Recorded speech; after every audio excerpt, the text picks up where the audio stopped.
সুবর্ণরেখা নদীর পাশে রাত মোহনা রিসর্ট ঘাটশিলা, এক অপূর্ব দৃশ্য। এত সুন্দর রিসর্টটা, সাইট সিন করেছিলাম, খুব সুন্দর। তো তোমাদের সঙ্গে শুরু করছি নতুন একটা ব্লগে, অ্যাডভেঞ্চার উইথ সুমন। পাশে থেকো।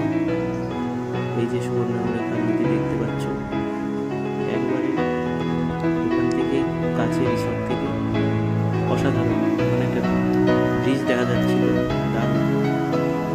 তারপরে আমি সাইট সিনে গিয়েছিলাম, অটোর ব্যবস্থা আছে, খুব সুন্দর।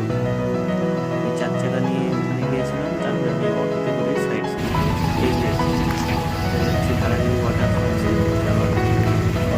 কত সুন্দর পাহাড় দেখো, অসাধারণ সুন্দর।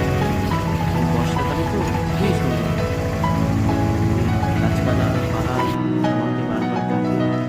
এই আমার অটো ড্রাইভার, মানে গাইড আছে, বাচ্চা বাচ্চা নিতে, এগুলো গাইড নিতে হবে না, আমি নিজেই যাবো। বললাম চলো। ওখানে অটো পার্কিং করে এই যে ছোট্ট একটা লেকের মতো পার হচ্ছে, অনেকটা ভিতরে। এখানে ওয়াটারফলসটা খুবই সুন্দর, অনেক অনেক মানুষের ভিড়, আসতে এত সুন্দর লেগেছে না, মানে বিউটিফুল। এই যে একদম